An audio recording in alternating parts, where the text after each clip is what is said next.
This is TWiT. Here's my philosophical question for all three of you.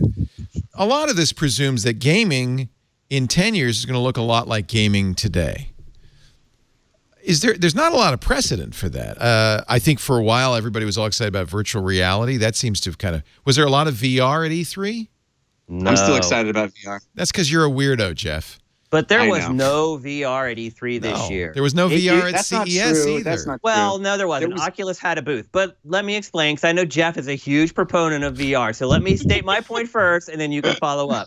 I've been going to E3 for 20-some years. I've gone the last 6 or 7 years. For the last 4 or 5 years, every booth you went to had this little roped-off area outside it where that publisher would be showing its token VR game. Yeah. And in a lot of ways, that was to try to get people into the booth to check out their other stuff.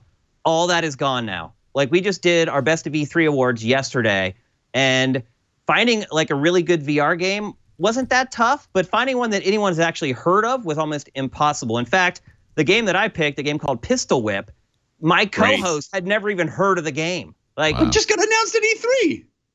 It was announced. Announced. But I mean, look, we're hardcore. Like, we follow games. I mean, we use Sifted, and if you're not hardcore, you would look at Sifted and be like, this is insane. But we've both been proponents of VR, but I don't think there's any denying, Jeff, that at the show this year, it was the least represented ever since it kind of became a thing. Jeff, tell me, Vive, Rift, when you bullish on VR, what is it?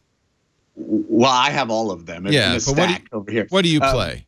Well, I mean, I just got a Quest, and I think that it represents a real new step in opening that technology up to a whole new audience. You have this standalone, really effectively a console now. I've been describing VR headsets as a display device for a long time. That's right. And Quest, I think, really is a console. That's the new Oculus. And Sherilyn, you're nodding your head. You like the Oculus Quest?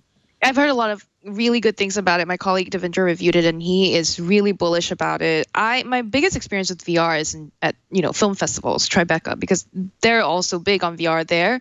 And the sense I'm getting is that really for the near future, for the short term, VR is going to be good as like a location-based experience. And so, like, when I went to Vegas, for example, they had like VR experiences, VR arcades that you could go and visit while you're, I guess, not losing your money at the slots. And, people are drawn to some of these experiences for now just to kind of check it out. But as technology progresses and as these headsets get better, like the Oculus Quest, and I'm hoping it's future generations, I don't think every household will have a VR headset, but I think it'll start becoming more common. And yeah, perhaps now isn't the time we're seeing a lot of hope and excitement for VR, but I think I'm with Jeff here in that, like, I'm still hopeful that VR gaming is going to be so, like, the future because it's so immersive and so exciting. Oh, God, you guys look like dorks. It looks like this is straight out of Ready Player One. This is like, how dorky can you get? I am someone who has been hyped for 5G, so you should expect that from me. All right. I wish the Quest had been what came out first, because I think a lot of people got sort of the early revs of VR as their first taste of VR. Yeah. And a lot of people maybe I get motion sickness with some VR games, and I think a lot of people experience that first play. And the Quest really is great VR. There's no wires, there's no tethers. Another thing that's really bothered a lot of people.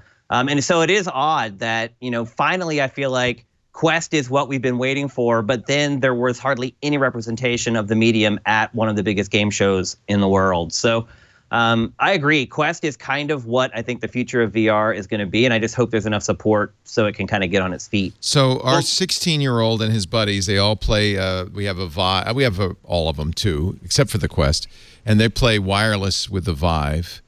And that seems like they really enjoy it. I still don't. A lot of what they do is office tasks. It's like I'm watching them, and they're like stapling things. It's like, wait a minute. Are they playing Job Simulator? Yeah, it's a great game. Yeah. The sequel, I'll just plug the sequel, Vacation Simulator, where I play one of the main characters. So you're in that? I'll have to tell him I know that guy, because they play that all the time. I play Efficiency Bot in Vacation Simulator. You're kidding me. Oh, my God. I know a celebrity. You're going to make my name at home. Let me just pitch this idea to you real quick. What if I think that there will be a time, not far off, where we're marrying these two things that we've just been talking about, where we have standalone VR headsets and streaming video games, so that when you are able to stream high quality video images everywhere. Into the headset, everywhere. It takes what's that? Everywhere. You're not, and it takes the horsepower out of the hands of the headset, so they can be lighter and more comfortable and less cumbersome. Tell me about the Quest. So I still need a computer. This is just a wireless VR. No, you do not need a computer. The computer's built into the thing. Yes, It is a standalone device completely. It has inside-out tracking, so you need no external trackers. You can walk out in your backyard or walk What's over the to a friend's resolution? house. Is it as good as an Oculus? It's about comparable to the first Rift, maybe slightly better. There's still some of that screen dooring that you see from the first, but it is a really high-quality experience. It's fast enough. Super quick between the moment you put it on and the moment you're playing. So that's literally important. all you do, you put it on your face, you draw a line around you of how far around is safe for you to swing your arms, and then you go. It is super slick. It has removed all of the cumbersome elements of all the cables and all the sensors and everything, and you just play. And I've gotten so many emails from people saying, "Oh my gosh, I wasn't into VR, but I tried Quest. It's amazing."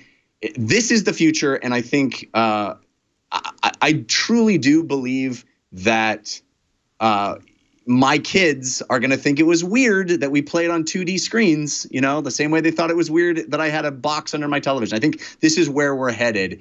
A fully immersive video game is all around you. Wow, I guess I thought it was history, but okay. I guess I'm wrong. I'll accept that, and I'll have to go get one of these. If the companies had more shallow pockets, it would have been over. But the good news is you have companies like Facebook who are fronting it, and they can afford to take the losses up front. Yeah.